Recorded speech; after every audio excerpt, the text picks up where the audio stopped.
नमस्कार। कैसे हैं आप लोग? उम्मीद करता हूँ बहुत अच्छे होंगे, बढ़िया होंगे। सर्वोदय एकेडमी की यूट्यूब चैनल पर आप लोगों का हार्दिक स्वागत है, अभिनंदन है।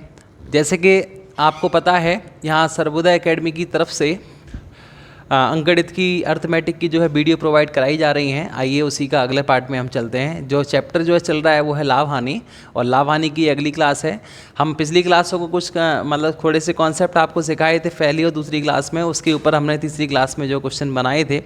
आज जिन लोगों ने नहीं देखी है वो वीडियो जाके देख ले पहले, उसके बाद ही इस क्लास को ज्वाइन करें, ठीक है ना। चलिए आगे चलते हैं और आगे के क्वेश्चन जो है आप लोगों के लिए कराते हैं। देखिए ज़रा क्वेश्चन की ओर, किस प्रकार के क्वेश्चन यहाँ पे आज की क्लास में होने वाले हैं। आइए देखें ज़रा, पढ़ें सब लोग एक बार इस क्वेश्चन को। जो लोग कर सकते हैं करने की कोशिश करें, जो नहीं कर पाएँ वो कम से कम क्वेश्चन को पढ़ ही लें सिर्फ।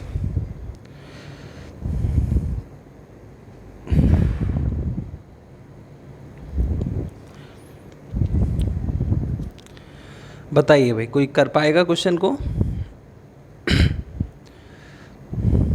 बोलिए। कर सकते हैं आप इस प्रकार के क्वेश्चन? कोई बात नहीं है, मैं आपको सिखाता हूँ। जो लोग कर सकते हैं आंसर दे दें कमेंट में फटाफट से, जो नहीं कर पाए वो लोग सामने देखें। देखिए इस प्रकार के काफ़ी क्वेश्चन आपको देखने के लिए मिलते हैं। आप लोगों को क्या करना है, ऐसे कभी भी क्वेश्चन आएंगे तो आप लोगों को ये देखना है कैसे क्वेश्चन आएंगे। पहले तो ये समझ लीजिए, क्वेश्चन आते हैं कि कुछ एक दुकानदार 3 रुपये में इतनी चीज़ें लेकर आता है और उसको बेचना चाहता है, या उसने बेच दिया है तो उसने ख़रीदा किस भाव होगा। इस प्रकार की कुछ लैंग्वेज बनती है क्वेश्चन की। सब लोग आप लोग समझें। इधर देखिए, आप लोगों के लिए क्या करना है, ऐसे क्वेश्चन कभी भी आएंगे तो यहाँ लिखनी है वस्तुएं।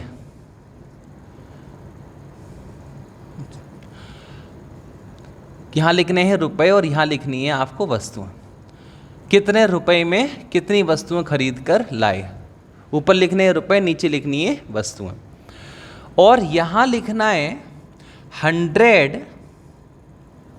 एक बार जरा सब लोग ध्यान देना, यहाँ पर जो लिखना है आपको, वो आपको यहाँ पर जो लिखना है वो 100 में प्लस और माइनस करके, ये ट्रिक है। अगर जो स्टूडेंट समझना चाहते हैं वो आप समझ सकते हैं, वैसे तो खैर कुछ भी नया नहीं है। सब लोग ध्यान से समझें।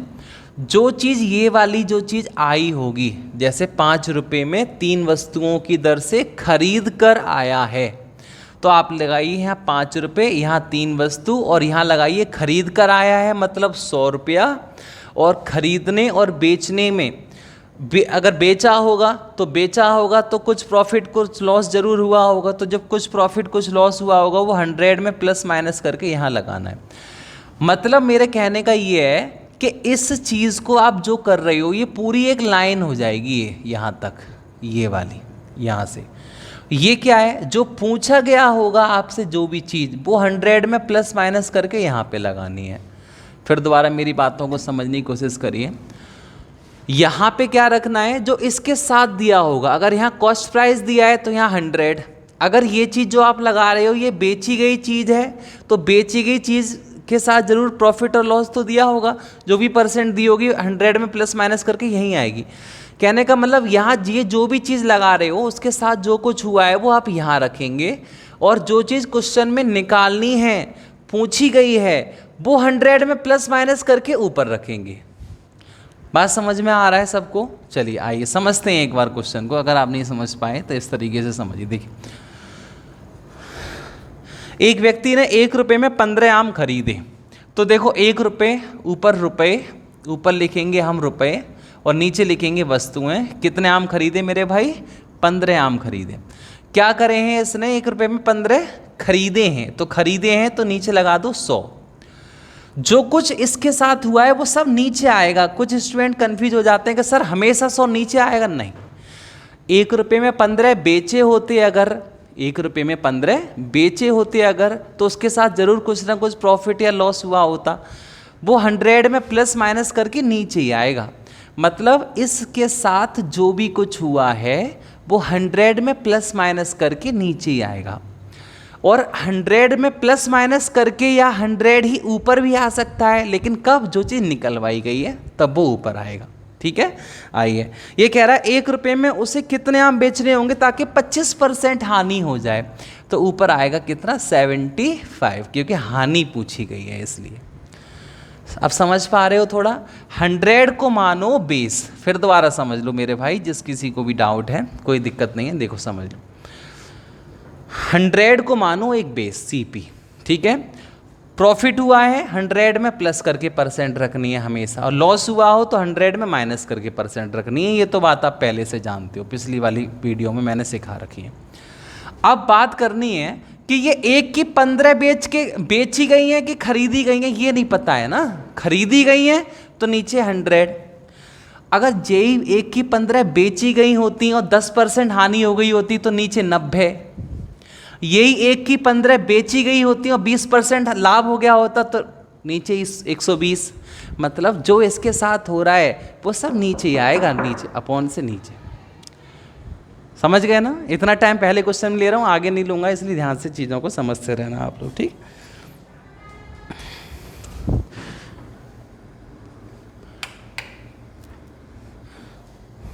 देखिए नेक्स्ट आगे देखिए, तो जो कुछ आएगा वो नीचे आएगा। इस बात को तो आप क्लियर समझ गए होंगे बढ़िया से। आइए अब ये कह रहा है 25% हानि के साथ इसको बेचना है, तो ऊपर लगा दो 75 रुपया, ठीक है। इसको सॉल्व करें 15 से 5 बार, 5 से 24 बार, ऊपर आ गया 1 और नीचे आ गया 24। ऊपर होते हैं रुपए और नीचे होती हैं वस्तुएं, गुड्स। इसका मतलब है 1 रुपये में 24 वस्तु की दर से, 1 रुपये में 24 वस्तुओं की दर से बेच दी जाए। 1 की 15 लाएँ, 1 की 15 लाएँ, 1 की 24 बेच दें, तो फिर आपको 25% का लॉस हो जाएगा, 25% की हानि हो जाएगी। बताइए समझ में आया सबको बढ़िया से? कोई दिक्कत हो किसी प्रकार की बताओ। आ गया? चलिए एक और ऐसा क्वेश्चन अगला लेते हैं, तो जिस किसी स्टूडेंट को डाउट है समझ जाएगा। देखिए करिए ज़रा, इस क्वेश्चन को करने की कोशिश करिए, जो स्टूडेंट कर सकते हैं करें।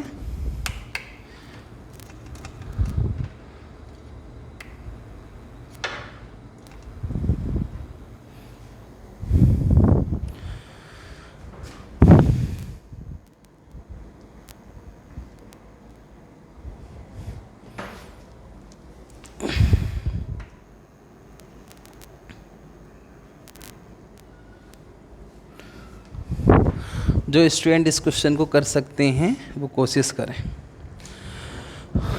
आ गया? चलिए देखते हैं एक और बार इस क्वेश्चन को किस तरीके से होते हैं ये। देखें क्वेश्चन है, एक व्यक्ति 1 रुपये में 9 कलम खरीदता है, तो भैया ऊपर रुपया और नीचे कलम, ऊपर रुपए और नीचे वस्तुएं कलम, कलम या जो भी कुछ है वो नीचे आएगा, ठीक है। 50% लाभ प्राप्त करने के लिए उसको 1 रुपये में कितनी कलम बेचनी चाहिए? खरीदता है, इसका मतलब है नीचे 100। 50% लाभ प्राप्त करना है, निकलवाया क्या? 50% लाभ के साथ विक्रय मूल्य 150। सॉल्व कर लो 50 से 3 बार, 50 से 2 बार, 3 से 3 बार, ऊपर हो गए 1, नीचे हो गए 1, 3 दूनी 6। ऊपर वाले होते हैं रुपए, नीचे वाली होती हैं वस्तुएं कलम। तो 1 रुपये में 6 वस्तु बेच दी जाएं तो ऐसा हो जाएगा, ठीक है। ठीक है ना? बताओ भाई, समझ में आया सबको? ये क्वेश्चन समझ में आ रहा है? सभी लोग बताएं फटाफट से, क्या समझ में आ रहा है क्वेश्चन? कोई दिक्कत हो, परेशानी हो तो आप लोग बता सकते हैं, पूछ सकते हैं।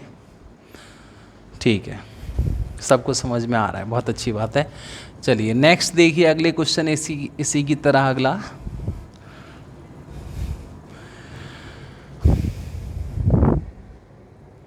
देखिए क्वेश्चन है, a shopkeeper sold some number of article at the rate of 5 article for ₹3। ये कह रहा है एक दुकानदार 3 रुपये में 5 की दर से, रुपए ऊपर नीचे वस्तुएं, 3 रुपये में 5 की दर से कुछ वस्तु बेचता है, तो उसको 20% हानि, बेचता है 20% हानि हो जाती है, तो नीचे क्या लगाओ? 80। मैंने क्या कहा? कन्फ्यूज मत होना बिल्कुल भी मेरे भाई, ठीक है। 3 में 5 की दर से खरीदी होती हैं तो नीचे 100, बेची हैं तो नीचे वही प्लस माइनस करके, जो भी प्रॉफिट जो भी लॉस होगा प्लस माइनस करके, ऊपर जो निकलवाया गया। पढ़ो आगे क्वेश्चन। तो 3 रुपये में उसने कितनी वस्तुएं खरीदी थी पूछ रहा है, पहले लगाओ 100, पहले एक भाव निकाल लो कैलकुलेट करके, जो रुपए दिए जाएं वो चीज़ पहले मत सोचा करो, पहले एक भाव निकाला करो, ठीक है। तो 3 रुपये में इसका 100 का ये जो गुणा कर दिया मैंने, इसको सॉल्व करिए। 20 से 5 बार, 20 से 4 बार, ऊपर हो गए हमारे 3 और नीचे हो गए 5 चौक 20, ये आ गए हमारे रुपए और ये आ गई हमारी वस्तुएं। अब यहाँ कुछ स्टूडेंट के मन में डाउट होगा, सर यहाँ तो चलो आ गया 3 रुपये में 20 वस्तु बेचे खरीदी, ठीक है, यहाँ 3 की 5 है, यहाँ 3 की 20, कुछ गड़बड़ तो नहीं हो रही है, सही है ना? नहीं गड़बड़ होगी, देखो 5 से 5 कट जाएगा, ये 4 आएगा, ठीक है। 3 रुपये में 4 वस्तु, 3 रुपये में 4 वस्तुएं खरीदी होंगी उसने, इसीलिए उसने 3 की 5 बेची और उसको 20% हानि होगी, ठीक है। 3 की 4 खरीद के कोई 3 की 5 बेच रहा है, हानि नहीं होगी? बताओ, होगी ना? हाँ, तो वही चीज़ मैं आपको समझाना चाह रहा हूँ। 3 रुपये में 5 बेची, 20% हानि हो गई, नीचे 80, क्या निकलवाया गया? खरीदने का रेट निकलवाया गया इंटू 100। सॉल्व कर लेंगे हम पूरा, तो ऊपर वाले रुपए नीचे वाली वस्तुएं, 3 रुपये में 4 वस्तुओं की दर से खरीद के लाए गए। अब यहीं पे क्वेश्चन में पूछा होता कि बताओ 12 रुपये में कितनी लाया है, यहाँ तो 3 बोल दिया है, तो आ गया है खुद ही 3, तो 12 यहाँ से कन्वर्ट कर लो। कैसे? 3 रुपये में 4, तो 12 रुपये में 3 चौक 12, 4 चौक 16, 30 रुपये में 3 दाई 30, 4 दाई 40। बोलो, समझ में आ रहा है ना? चलिए, जिसको नहीं समझ में आ रहा है एक बार वीडियो पीछे करके दोबारा से देख लेना, घबराओ मत, आपको समझ में आ जाएगा। ज़्यादा टफ टाइप नहीं है, बस थोड़ा कंफ्यूज करता है। और मैं जो तरीका करा रहा हूँ एक ट्रिकी बेस है ये, और आप लोग अगर एक बार समझ जाओगे तो कोई दिक्कत आपको नहीं होगी, ठीक है। चलिए नेक्स्ट देखिए, आगे अगला क्वेश्चन पढ़िए ज़रा, इस क्वेश्चन को करने की कोशिश करिए, टाइम देता हूँ आपके लिए, कोशिश करें फटाफट से करने की, इसे जल्दी से देखें।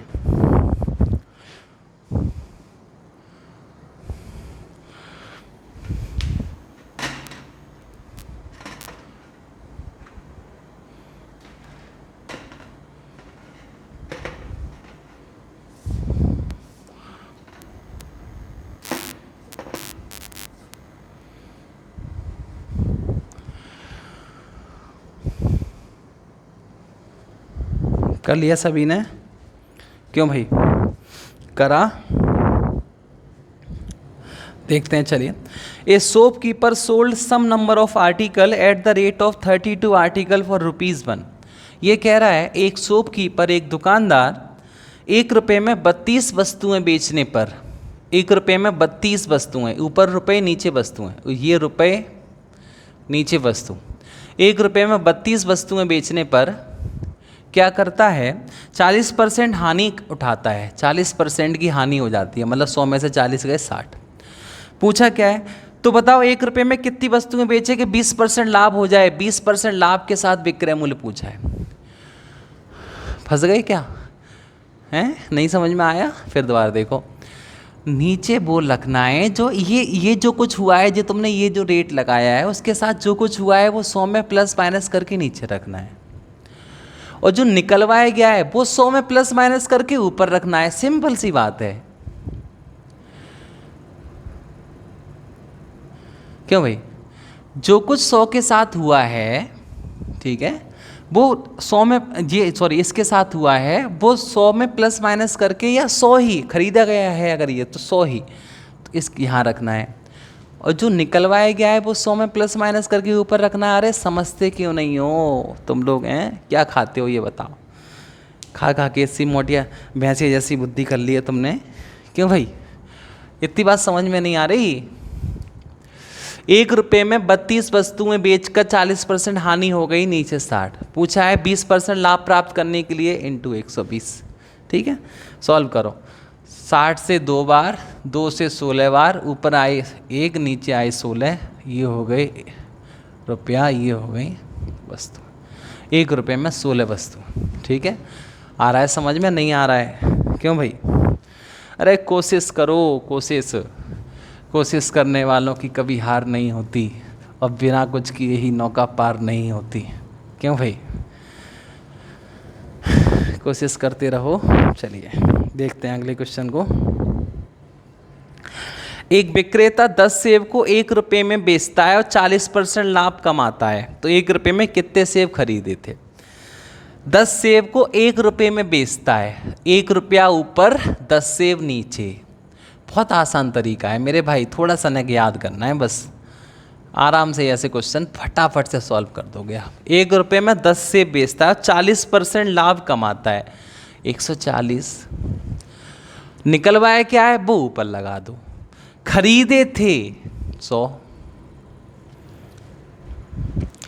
जो चीज़ दी गई है शुरू में ही एक लाइन में वो सब नीचे आ जाएगी 100 में प्लस माइनस करके, या 100 जो पूछा गया है वो ऊपर आ जाएगा। अरे बोलो, समझते क्यों नहीं हो? क्या करूं अब तो मैं कूट कूट के भर दूं तुम में अंदर, क्यों भाई? अरे समझते क्यों नहीं हो? दिख रहा है मेरी उंगली दिख रही है तुमको? हैं? आ जाऊंगा अभी कैमरे में से अंदर, मुझे सब दिख रहा है कौन क्या क्या कर रहा है। एक चाय पी रहा है, एक खटिया पे लेटा है, एक ट्यूबवेल की छत पे बैठा है, हैं? अरे सही से रहो, सही से क्लास लिया करो, शांत माहौल में बैठ के, हैं? चलो आओ देख लो ज़रा यहाँ पे। तो सॉल्व करेंगे हम इसको, तो ऊपर आ जाएगा 1, नीचे आ जाएगा 14। इसका मतलब है 1 रुपये में 14 वस्तु है। मुझे सब कुछ दिखता है, ठीक है, अंतर्यामी हूँ मैं, सबको देख लूँगा कौन क्या क्या कर रहा है अभी। चलो देख लो फटाफट से, 14 एप्पल्स आपका आंसर आ जाएगा। चलिए नेक्स्ट आगे देखते हैं।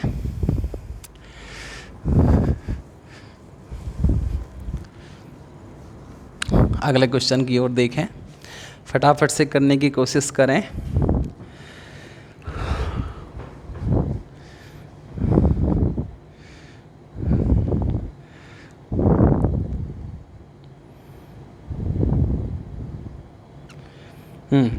मीरा 23 कंगन को 160 रुपये प्रति कंगन की दर से खरीदती है। 25% का लाभ कमाने के लिए प्रति कंगन का विक्रय मूल्य क्या, 15% लाभ कमाने के लिए प्रति कंगन का विक्रय मूल्य क्या होना चाहिए? मीरा 23 कंगन को 160 रुपये प्रति कंगन की दर से खरीदती है, ठीक है, मतलब 160 रुपये प्रति कंगन, एक कंगन, ऊपर रुपया और नीचे वस्तु, ठीक है।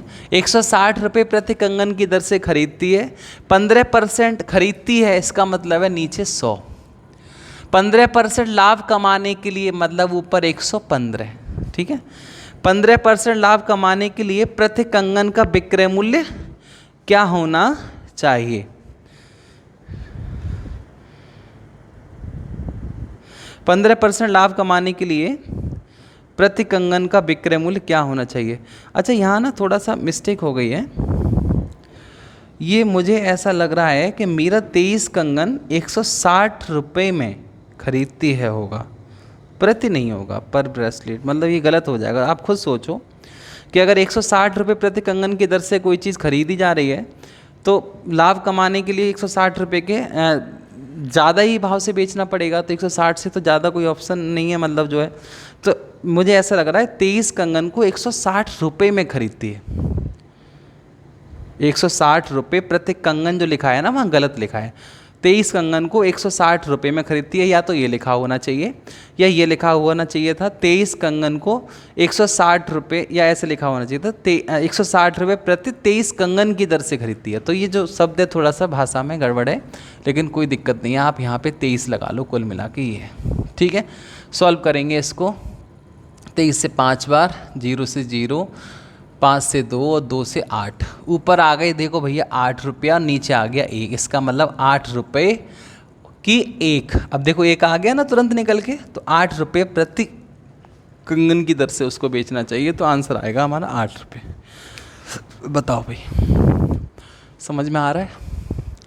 अरे कुछ पल्ले पड़ता है तुम्हारे, क्यों भाई, कुछ समझ में आता है? मौज आ रही है नहीं आ रही है, ये बताओ पहले तो, समझ में आ रहा है या नहीं आ रहा है? आता है समझ में? बहुत बढ़िया बात है, आना भी चाहिए, ठीक है ना, आना भी चाहिए, समझ में आना चाहिए आपको। देखिए ज़रा आगे, नेक्स्ट देखिए,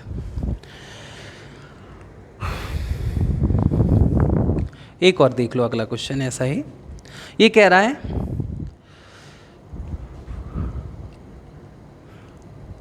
एक दुकानदार 1 रुपये में 20 अंडे बेचकर 30% लाभ कमाता है, तो 1 रुपये में कितने अंडे खरीदे थे? A shopkeeper sells 20 eggs at 30% profit for 1 rupee, how many eggs he has bought for 1 रुपी?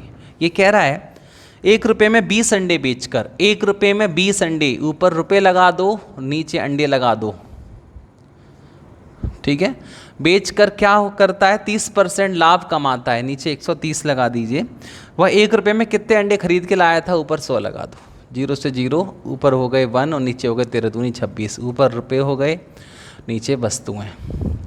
देखो अभी भी अगर जिसको समझ में नहीं आ रहा है कोई दिक्कत नहीं है, आप दोबारा से वीडियो को पीछे जाके देख लीजिएगा, बहुत अच्छे से प्यार से मैंने समझा है।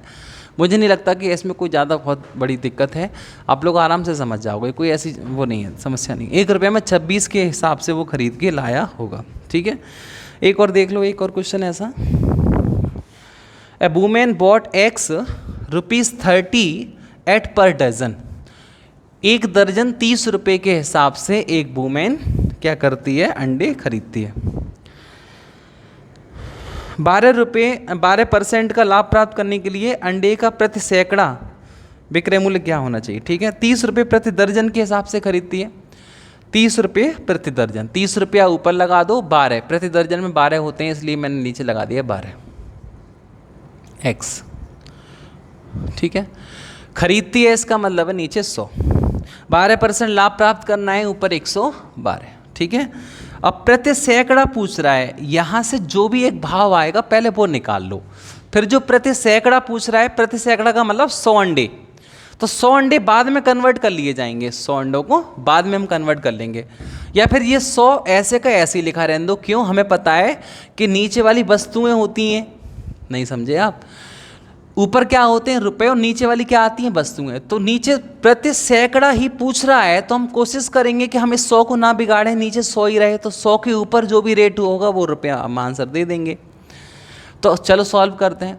6 से ये 2 बार कट जाएगा, 6 से ये 5 बार कट जाएगा, 2 से ये 56 बार कट जाएगा, और 56 पंजे कितने होते हैं? 260/100। इसका मतलब ये है कि ये रुपये आ गए और ये क्या आ गए? अंडे आ गए। अब यहाँ से हम ये कह सकते हैं प्रति सैकड़ा कितने रुपया में?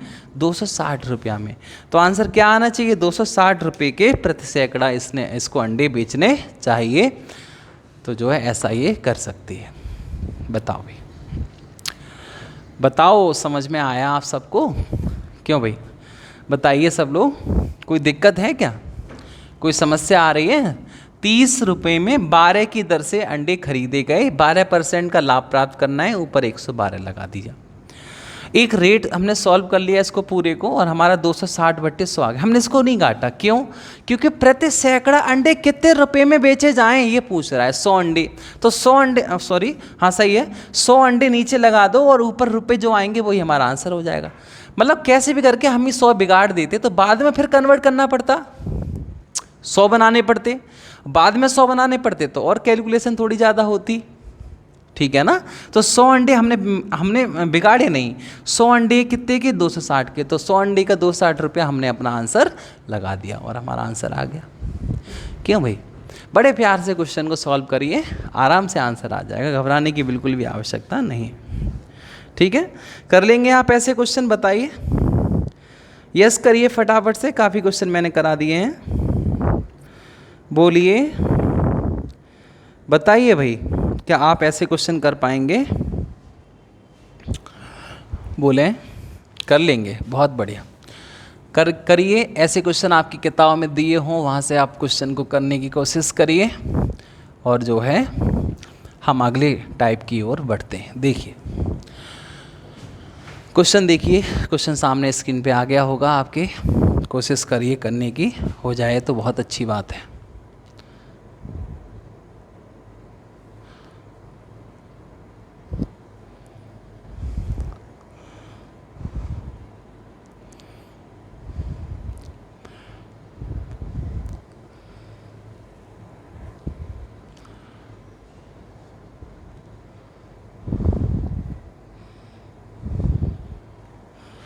बताओ भाई, हो गया?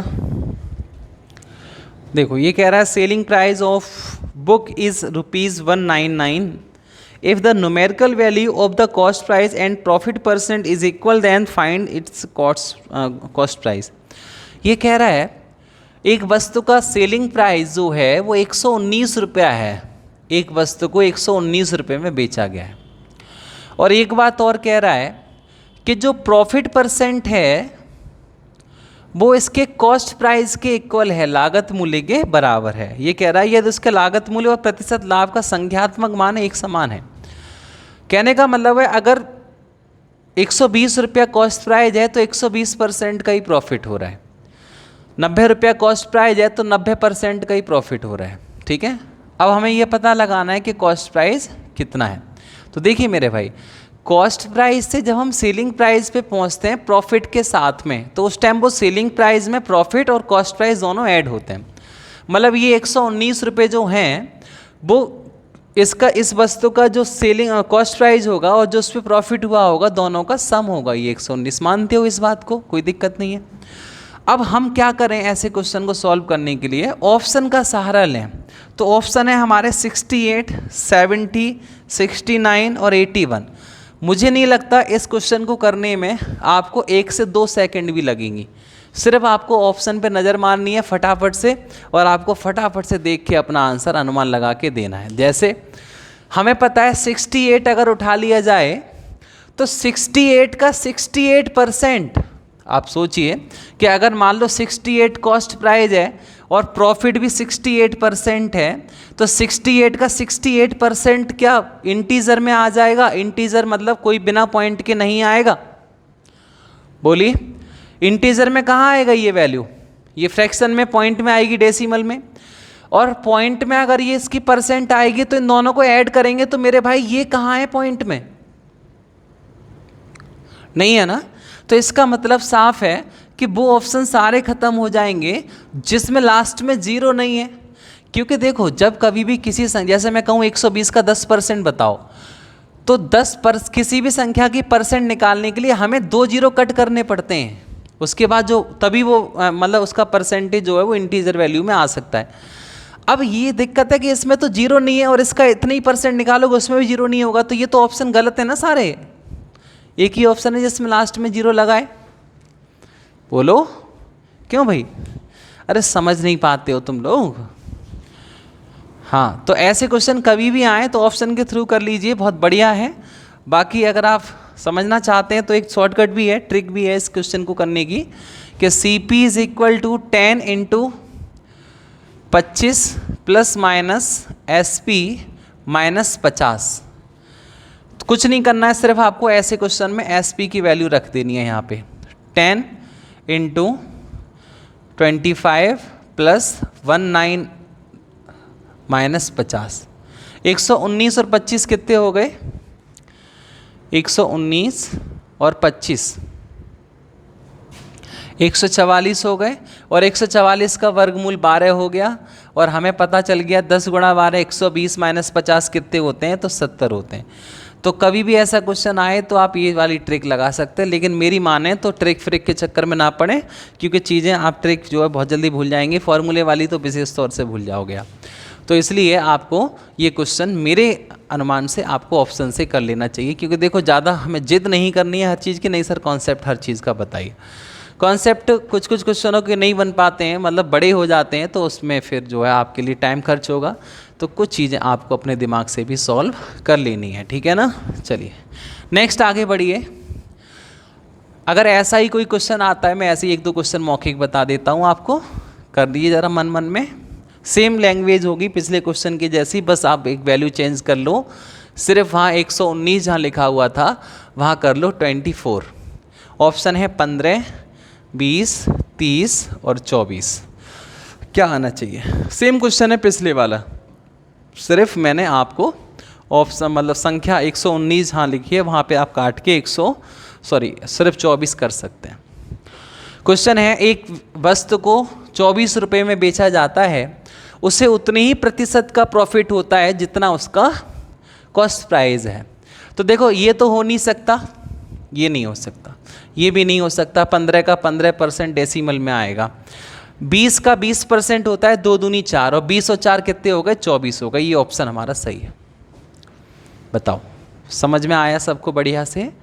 कोई दिक्कत है, परेशानी है तो बताइए, ठीक है।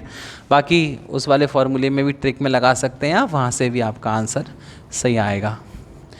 आगे बढ़ते हैं, देखिए नेक्स्ट।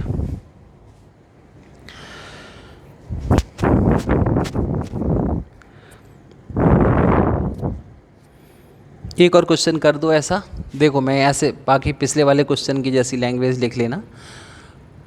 ये है मान लो, ठीक है, एक व्यक्ति एक वस्तु को 75 रुपये में बेचता है, उसका प्रॉफिट परसेंट उसके कॉस्ट प्राइस के इक्वल है, तो फाइंड द कॉस्ट प्राइस, उस वस्तु का क्रय मूल्य ज्ञात कीजिए।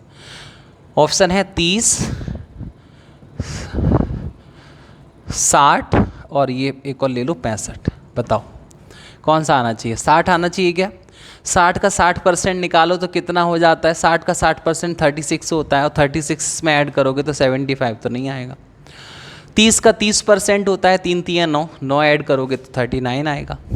50 का 50% 25 होता है, और 50 + 25 कितने हो गए? 75। मतलब ये हमारा ऑप्शन सही है। क्यों भाई? अरे समझ में आता है आपको कुछ? बताओ, क्या आप चीज़ें समझ पा रहे हैं अच्छे से? कोई दिक्कत परेशानी हो तो बोलिए, पूछिए, बिना किसी डर के आप पूछ सकते हैं। कमेंट करिए, ऐसे तो मेरे पास आवाज़ नहीं आएगी।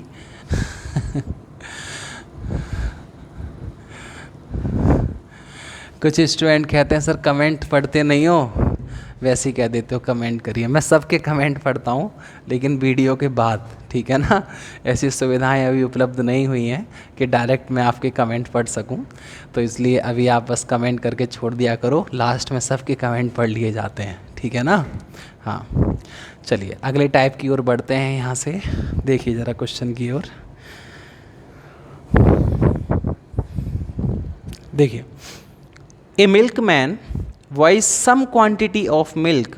If he sells it at ₹10 per liter, he loses ₹400. But when he sells it at ₹12 per liter, he gains ₹300. How much milk did he purchase?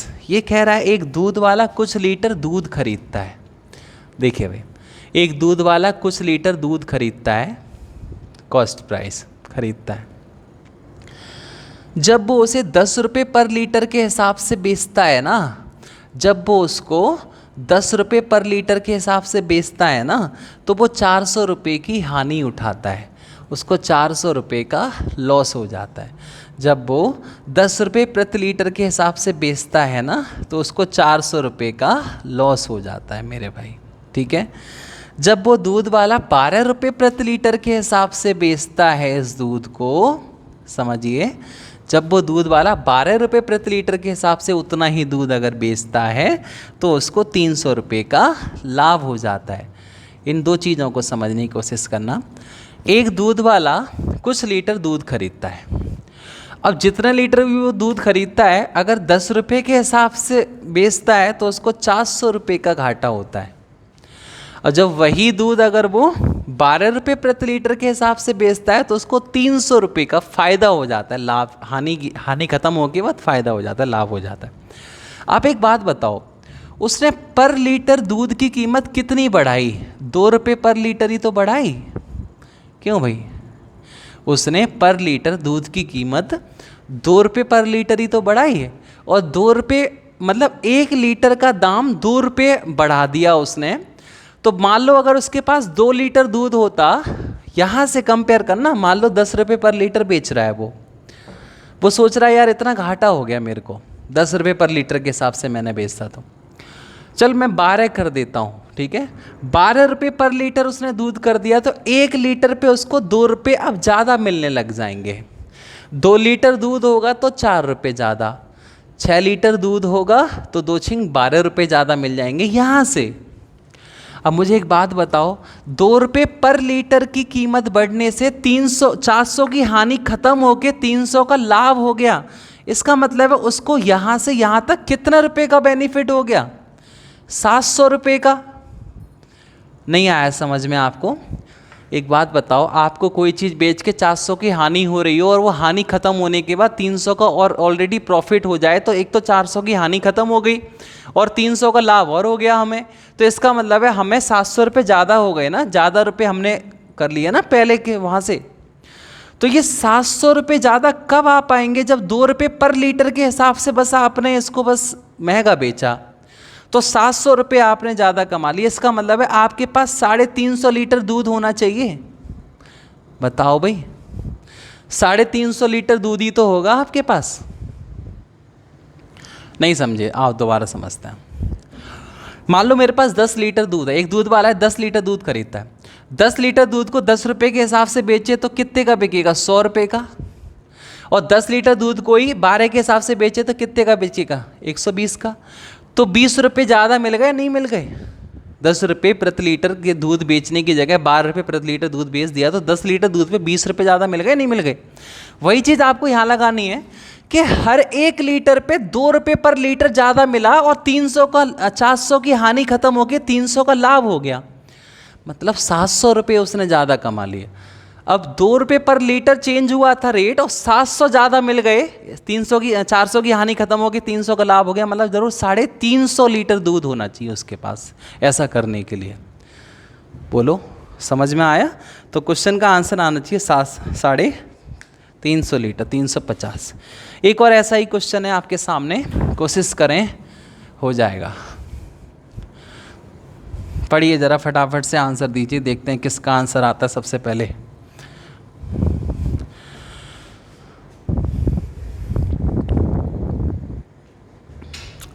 कोशिश करिए, कोशिश करने वालों की कभी हार नहीं होती और बिना कुछ किए ही जय जयकार नहीं होती। कोशिश करते रहिए, कोशिश करिए जल्दी से, फटाफट से, जल्दी से कोशिश करें, फटाफट से आंसर दें। क्या आंसर आएगा?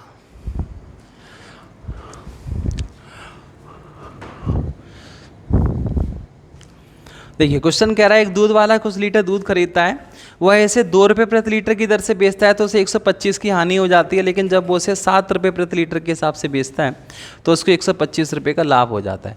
125 की हानि 125 के लाभ में कन्वर्ट हो गई, 125 का लॉस 125 के प्रॉफिट में कन्वर्ट हो गया। इसका मतलब है उसने 250 रुपये अतिरिक्त कमा लिया या अतिरिक्त उसके पास प्राप्त हो गए। और ऐसा कब हुआ? जब 2 रुपये प्रति लीटर की जगह उसने 7 रुपये प्रति लीटर दूध खरीदा, मतलब बेचा, मतलब 5 रुपये प्रति लीटर महंगा बेचा। तो उसके पास जो दूध की मात्रा होनी चाहिए वो कितनी होनी चाहिए? 50 लीटर होनी चाहिए। ठीक है, कर लेंगे आप ऐसे क्वेश्चन। क्यों भाई? अरे मौज आ रही है नहीं आ रही है? दूध वाला हैं? क्यों भाई? ऐसे क्वेश्चन तो आपको इंटरेस्टिंग लगने चाहिए, बढ़िया एकदम से समझ में आ रहे होंगे पूरे पूरे। क्यों भाई? आओ चलो एक और क्वेश्चन की ओर बढ़ते हैं। By selling a table at 3/4 of selling price a person incurs a loss of 10%। The profit और loss percentage when it's sold at the original selling prices. ये कहना चाह रहा है एक मेज को बिक्री मूल्य के 3/4 के रेट से बेचने से। बात को समझने की कोशिश करना। एक मेज का कुछ सेलिंग प्राइस है, ओरिजिनल सेलिंग प्राइस, इसके 3/4 के रेट से इस मेज को बेच दिया गया। मतलब पहले मान लो 400 की बिक रही थी तो 300 में बेच दिया गया, 3/4 के रेट से बेच दिया गया। समझते रहे ना सभी? बढ़िया क्वेश्चन है, एकदम कैलकुलेशन वाला क्वेश्चन है, कोई वैसा नहीं है। 3/4 पे बेचने से 10% की हानि हो गई। देखो भाई 400 की जगह 3/4 पे बेच दिया तो 10% की हानि हो गई। तो देखो 10% की हानि से कोई रेट अगर 300 है ना, तो बता नहीं सकते हो उसका कॉस्ट प्राइस कितना होगा? कॉस्ट प्राइस निकाल सकते हो ना उसका आप। तो 10% की हानि होगी 300 में बेचने से, इसका मतलब है 90% ही होगा ये 300। तो 1% कितना? 300/90 × 100। यहाँ से हमारा क्या निकल आएगा, 3 से 3 बार, 3 से 10 बार, जो आ जाएगा हमारा 1000/3। क्या आ जाएगा इस वस्तु का, कॉस्ट प्राइस आ जाएगा मेरे भाई, इस वस्तु का कॉस्ट प्राइस हमारे पास आ जाएगा। ठीक है, फिर दोबारा समझने की कोशिश करिए। एक वस्तु को उसके वास्तविक विक्रय मूल्य से 3/4 रेट से बेच दिया गया तो 10% की हानि हो गई, मतलब 90% बराबर 300, तो 100% बराबर, अरे दूसरी वीडियो नहीं देखी ना आपने, देख ली ना। तो एसपी से सीपी पे आने के लिए क्या करते हैं, जितने परसेंट का लाभ हानि होती है 100 में प्लस माइनस करके उस एसपी के बराबर लगा देते हैं, भाग दे देते हैं, 100 का गुणा कर देते हैं। क्यों भाई, यही तो समझाया था मैंने। अब ये एक और कंडीशन लगा रहा है, सीपी नहीं पूछ रहा, ये कह रहा है बताओ यहाँ से अगर उसी पर बेच दिया जाए 400 में ही, तो बताओ जरा क्या होगा उसको। तो देखो यहाँ से ये कितना ज़्यादा है, तो ज़्यादा कैसे निकालते हैं भाई, बोलो। 400 में से 1000/3 घटा दो, और ये किस पर चेक करते हैं, कॉस्ट प्राइस पे ही, और इनटू 100। अरे इतना तो कर सकते हो भाई, थोड़ी बहुत तो कैलकुलेशन। 300 से चौके 1200, 1200 में से 1000 गए 200, 200/3 ये हो जाएंगे 1000/3 इंटू 100। 0 से 0 कैंसिल, 2 0 से 2 0, 1 0 से 1 0, आंसर कुल मिला के आ जाएगा 20%। तो 20% का उसको प्रॉफिट होता अगर वो उसी रेट पर उस चीज़ को बेच देता तो। नहीं आई समझ में तुम्हारी बात? अरे कहाँ से क्या खाते हो, कौन सी चक्की का आटा खाते हो तुम लोग। देखो देखो क्वेश्चन कह रहा है एक वस्तु के विक्रय मूल्य के, एक वस्तु के वास्तविक विक्रय मूल्य के 3/4 के रेट से कोई चीज़ बेच दी जाए। तो पहले मान लो ये 400 था, 3/4 300 हो गया, रेट से कोई चीज़ बेच दी जाए तो 10% की हानि हो जाती है। इसका मतलब ये है कि 90% बराबर 300 है, तो 1% बराबर 300/90 इंटू 100। यहाँ से उस वस्तु का क्या आ जाएगा, कॉस्ट प्राइस। यहाँ से उस वस्तु का कॉस्ट क्यों निकाला मैंने, कॉस्ट प्राइस, कि कॉस्ट प्राइस से ही तो कंपेयर होता है सेलिंग प्राइस, तभी तो प्रॉफिट लॉस होता है। कॉस्ट प्राइस जब तक नहीं निकालोगे तब तक कोई प्रॉफिट कोई लॉस नहीं है। मैंने कल एक चीज़ 2000 रुपये में बेची, बताओ मुझे कितना लाभ हुआ, नहीं पता कर सकते आप कितना लाभ हुआ। क्यों? क्योंकि मैं बताऊँगा कि मैंने कितने में खरीदी थी उसको, तभी तो आप वहाँ से देख के पता कर सकते 2000 ज़्यादा है कि कम है। बोलो, ये बात समझ में आ रही है नहीं आ रही है? हाँ, तो यही चीज़ है कि 1000/3 की चीज़ जब 400 में बिकी, इसका मतलब ये है कितना ज़्यादा है, ये 400 में से घटा लो बट्टे CP इंटू 100। ठीक है, तो ऐसे क्वेश्चन इस प्रकार से आप कर सकते हैं। एक और क्वेश्चन देखिए इसी प्रकार का, करने की कोशिश करिए, देखते हैं कितने लोग कर पाते हैं।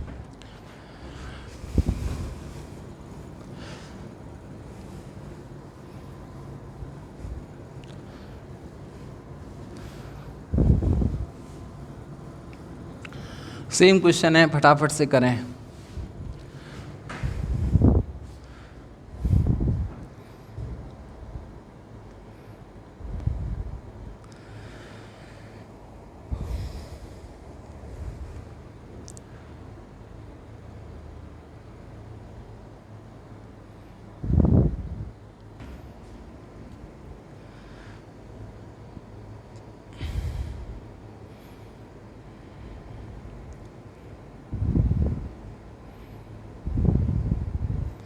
देखिए, एक चश्मे को उसके विक्रय मूल्य के 11/12 भाग मूल्य पर बेचकर खरीद कर उसे विक्रय मूल्य के 10% से अधिक पर बेच दिया गया। देखिए ये कह रहा है एक चश्मे को उसके विक्रय मूल्य के 11/12 भाग के मूल्य पर खरीदा। जैसे ना आप गए तो आपने देखा कि चश्मा आपको पसंद आ गया, तो आपने एक देखा कि कितने का है, कि भैया इतने का है, ये सेलिंग प्राइस था उसका, इतने में बेच रहा था दुकानदार। अब आपने कोई जान पहचान निकाल ली अपनी, कौन सी जान पहचान, वही चचा भतीजे वाली। ठीक है, तो 11/12 के मूल्य से आप उसको वहाँ से ले आए।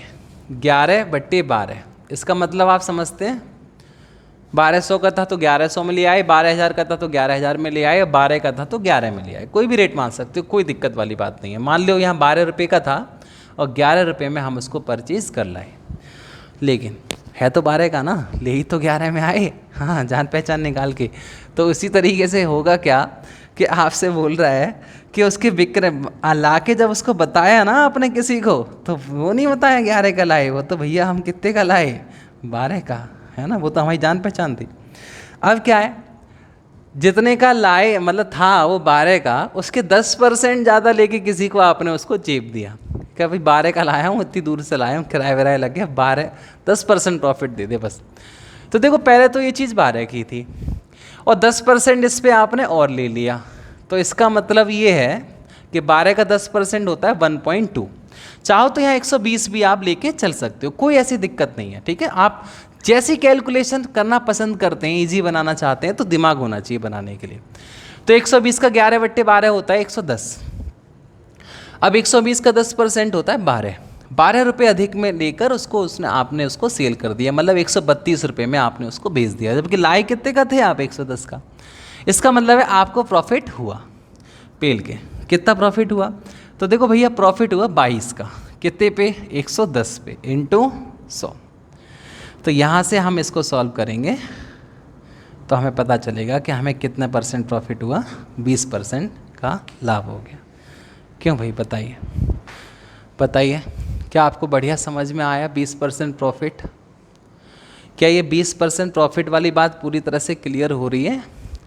120 का मान लिया हमने चश्मा, अब 120 के 11/12 के मूल्य से हमने उसको खरीदा, ठीक है। 120 के 11/12 के मूल्य से हमने उसको खरीदा, कितने में खरीदा? 110 में। लेकिन उसको बताया नहीं हमने 11/12 के मूल्य से लाए हैं, हमने उसको जितने का पड़ा था उस पे रेट बेच रहा था दुकानदार, उसके 10% पे हमने उसको बेच दिया। तो 10% होता है इसका 12 रुपया, इसको हमने बेच दिया 132 में। तो 110 की चीज़ 132 में बिक गई, मतलब 22 का प्रॉफिट हो गया 110 पे इंटू 100। इसका मतलब है कुल मिला के हमको 20% का लाभ हो गया, ठीक है।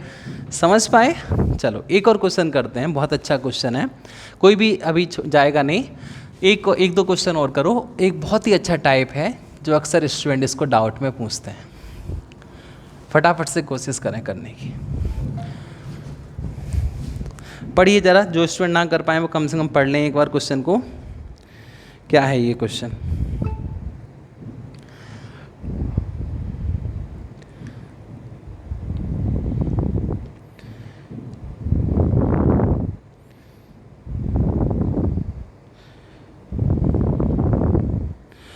देखिए क्वेश्चन है, a shopkeeper increase original selling price of an article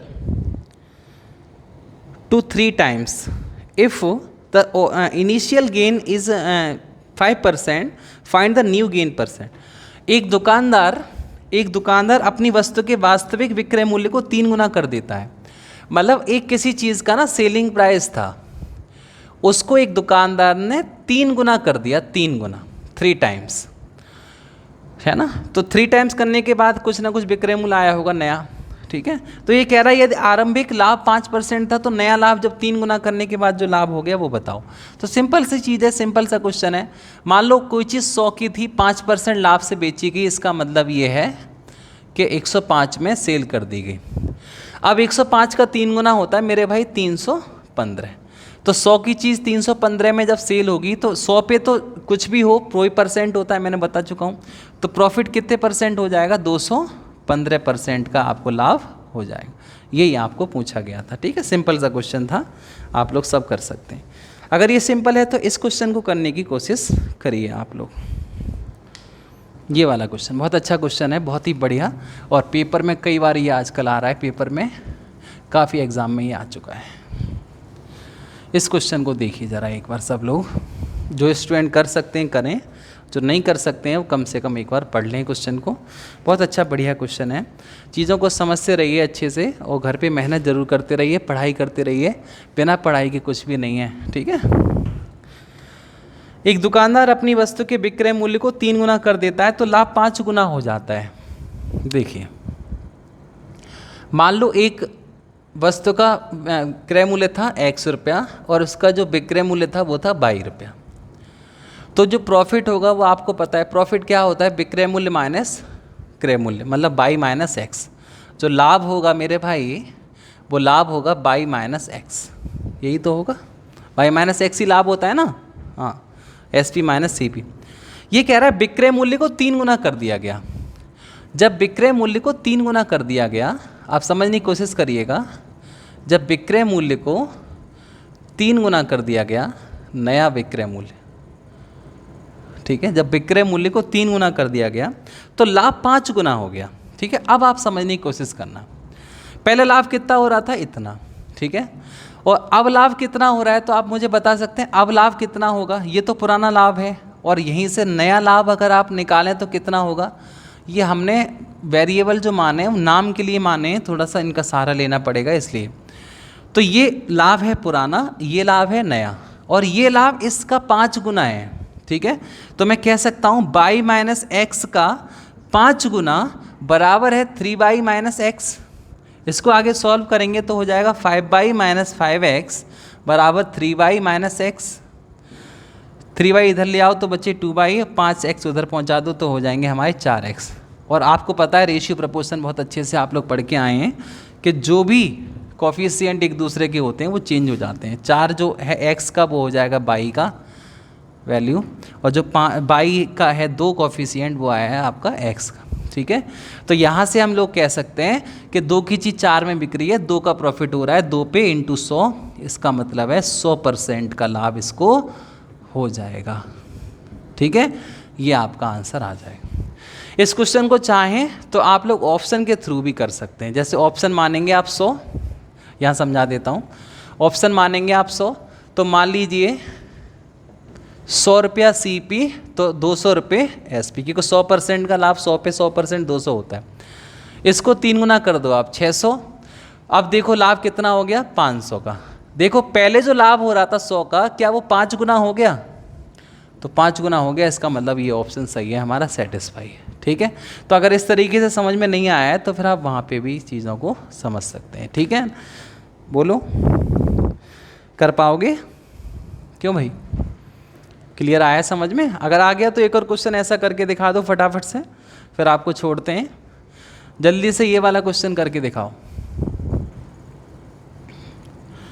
question आपके सामने है, सबका आंसर आना चाहिए, अभी बता दो फटाफट से।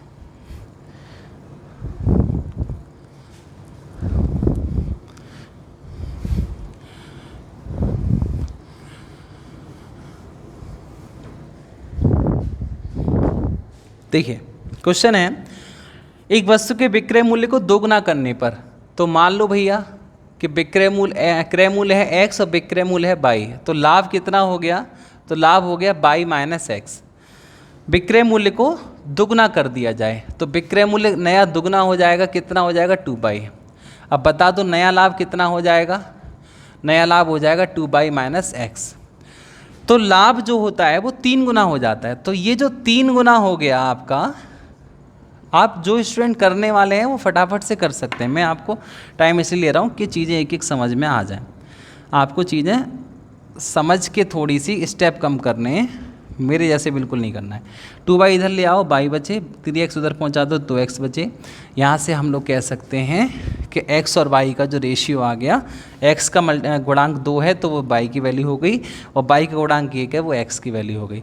एक ही चीज़ 2 में बिक रही है तो लाभ कितना हो गया? तो 100% लाभ हो गया, 100% का मुनाफा हो गया। बताओ समझ में आया सबको? क्यों भाई, आज की क्लास समझ में आई हो आपको तो कमेंट करिए ज़रूर, और जो है वीडियो को लाइक कर दीजिए, चैनल सब्सक्राइब कर लीजिए, और जितने भी टाइप के क्वेश्चन मैंने आज आपको कराए उन सब क्वेश्चनों को आप लोग अपनी अपनी किताबों में लगाइए, ठीक है। अगली वीडियो में हम ज़रूर मिलेंगे, लेकिन तब से पहले एक चीज़ आपको समझाना चाहूँगा मैं। देखिए मैंने पिछली वीडियो में भी आपसे बोला था कि बहुत ही ज़बरदस्त अभी नौकरियां निकलने वाली हैं, और खूब अच्छे से तैयारी करते रहिए सभी लोग। अगर इस समय में आप नौकरी ले लेते हैं तो आपके जो सपने हैं वो साकार हो जाएंगे। सपने देखना बुरी बात नहीं है, लेकिन उसको साकार करना भी हमारा कर्तव्य है, ठीक है ना। अगर आप सपने देखते हैं लेकिन उसको साकार करने के लिए कुछ भी नहीं करते हैं तो फिर सब बेकार है, ठीक है ना। तो सपने देखिए, कोई दिक्कत नहीं, आपको जो बनना है उसका सपना देखिए, लेकिन उसको साकार करने के लिए जितनी भी मेहनत आपको करनी है वो मेहनत ज़बरदस्त ढंग से करिए, खूब अच्छे से आप लोग लगे रहिए। ये जो समय आपको मिला हुआ है उसमें भरपूर मेहनत करिए, जितनी मेहनत आप कर सकते हैं उतनी मेहनत आप करिए, ठीक है ना।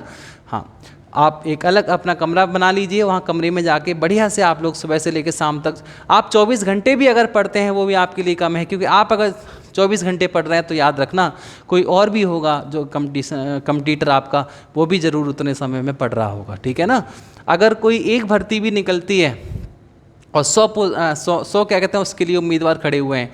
तो एक जो पोस्ट है ना उसके लिए 100 उम्मीदवार हैं। तो आप लोगों को ये समझना पड़ेगा कि हमें कितनी मेहनत वहाँ से करनी पड़ेगी तब हम उस एक पोस्ट को हासिल कर सकें। तो अच्छे से आप लोग वहाँ से मेहनत कीजिए जिससे कि आप अपना दावा मजबूत कर सकें। आगे का काम ऊपर वाला करेगा, लेकिन उससे पहले की जो मेहनत है वो हमें ही खुद में करनी है, ठीक है ना। तो आप जब इस तरीके से मेहनत करेंगे तो कोई भी आपको समस्या नहीं आएगी। एग्ज़ाम में जब आप पेपर देंगे तो उस टाइम पे आप लोग बिल्कुल भी नहीं घबराएंगे। प्रैक्टिस करिए, मॉक टेस्ट लगाइए, जो भी किताबें आपने ले रखी हैं उन किताबों को सॉल्व करिए, जीएस को याद करिए और मैथ की चीज़ों को समझिए, रीजनिंग करिए, और जो जो आपने अपना टारगेट बना रखा है उस टारगेट को अचीव करने के लिए जी जान लगा दीजिए। जितनी मेहनत कर सकते हो उतनी मेहनत करिए, ठीक है ना। चलिए मिलते हैं आपसे अगली क्लास में, ठीक है। तब तक आप खूब पढ़ाई करें, अपना ध्यान रखें, अपने घर वालों का ध्यान रखें। तब तक के लिए नमस्कार।